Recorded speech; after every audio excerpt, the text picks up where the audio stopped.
పరిశుద్ధ గ్రంథం ఛానల్ వీక్షిస్తున్న ప్రతి ఒక్కరిని దేవుని పేరిట వందనాలు తెలియజేసుకుంటున్నాం. ప్రేమ, సంతోషము, సమాధానం సదా మీకు తోడేండి నడిపించునుగాక. నిన్నటి దినాన యెహెజ్కేలు గ్రంథం 10వ అధ్యాయం చదువుకున్నాం. ఈరోజు యెహెజ్కేలు గ్రంథం 11వ అధ్యాయం చదువుకున్నాం. పిమ్మట ఆత్మ నన్ను ఎత్తి యెహోవా మందిరపు తూర్పు గుమ్మము నొద్దకు చేర్చి నన్ను దింపగా గుమ్మపు వాకిట 25 మనుషులు కనబడిరి. వారిలో జనులకు ప్రధానులైన అజ్జూరు కుమారుడగు యజన్యాయు, బెనాయ కుమారుడగు పెలాట్యాయు నాకు కనబడిరి. అప్పుడు ఆయన నాకు ఇలాగ సెలవిచ్చెను, నరపుత్రుడా, ఈ పట్టణము పచన పాత్ర అనియు మనము మాంసమనియు ఇండ్లు కట్టుకొన అవసరం లేదనియు చెప్పుకొనుచు ఈ పట్టణములో పాపము యోచించి దురాలోచన చేయువారు వీరే. కావున వారికి విరోధముగా ప్రవచింపుము. నరపుత్రుడా, ప్రవచింపుము. అంతటా యెహోవా ఆత్మ నా మీదకి వచ్చి ఆజ్ఞ ఇచ్చినదేమనగా, నీవు ఈ మాట వారికి తెలియజేయము. యెహోవా సెలవిచ్చిన మాట ఇదే. ఇశ్రాయేలీయులారా, మీరిలాగన పలుకుచున్నారే, మీ మనస్సున పుట్టిన అభిప్రాయములు నాకు తెలిసి ఉన్నవి. ఈ పట్టణంలో మీరు బహుగా హత్య జరిగించితిరి. మీ చేత హతులైన వారితో వీధులు నిండియున్నవి. కాబట్టి ప్రభువైన యెహోవా సెలవిచ్చినదేమనగా, మీరు హతము చేసి పట్టణంలో పడవేసిన శవములే మాంసము. ఈ పట్టణమే పచన పాత్ర అయి పట్టణములో నుండి మిమ్మును వెళ్ళగొట్టుదును. మీరు ఖడ్గమునకు భయపడుచున్నారే, నేనే మీ మీదకి ఖడ్గము రప్పించదను. దే ప్రభువైన యెహోవా వాక్కు. మరియు మీ శిక్ష విధించి పట్టణంలో నుండి మిమ్మల్ని వెళ్ళగొట్టి అన్యుల చేతికి మిమ్మును అప్పగించుదును. ఇశ్రాయేలీల సరిహద్దులలో గానే మీరు ఖడ్గము చేత కూలినట్లు నేను మీకు శిక్ష విధింపగా నేనే యెహోవానని మీరు తెలుసుకొందురు.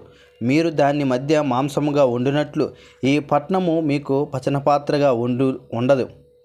నేను ఇశ్రాయేలీ సరిహద్దుల మీదనే మీకు శిక్ష విధింతును.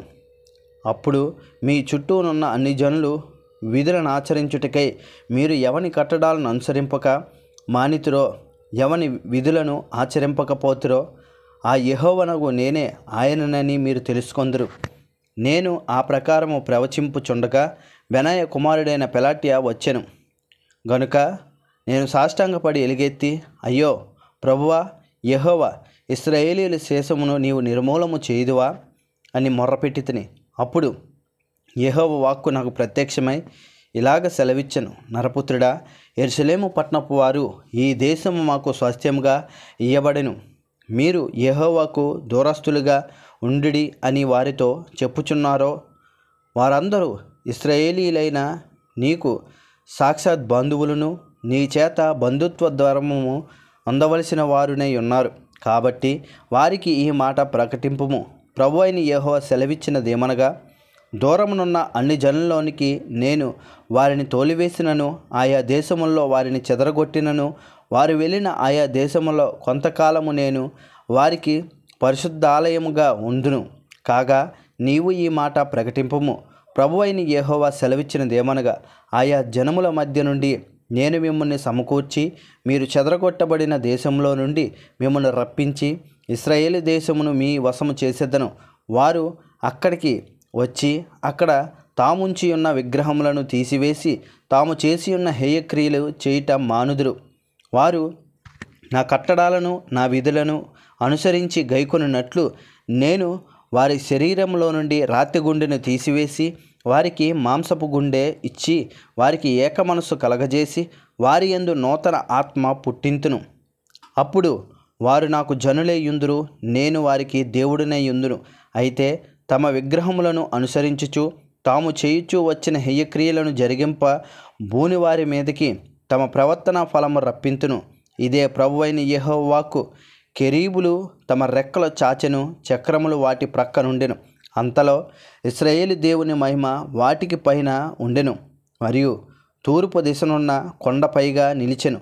తరువాత ఆత్మ నన్ను ఎత్తి నేను దైవాత్మ వశుడును కాగా దర్శనములో నైనట్టు కల్దీల దేశమునందు చెరలోనున్న వారి యొద్దకు నన్ను దింపెను. అంతలో నాకు కనబడిన దర్శనము కనబడకుండా పైకెక్కెను. అప్పుడు యెహోవా నాకు ప్రత్యక్షపరిచిన వాటన్నిటినీ చెరలో ఉన్న వారికి నేను తెలియజేసి తిని. ఇంతటితో యెహెజ్కేలు గ్రంథం 11వ అధ్యాయం పూర్తయింది. రేపటి దినాన యెహెజ్కేలు గ్రంథం 12వ అధ్యాయం చదువుకుందాం. ప్రేమ, సంతోషము, సమాధానం సదా మీకు తోడేండు నడిపించునుగాక. ఆమెన్.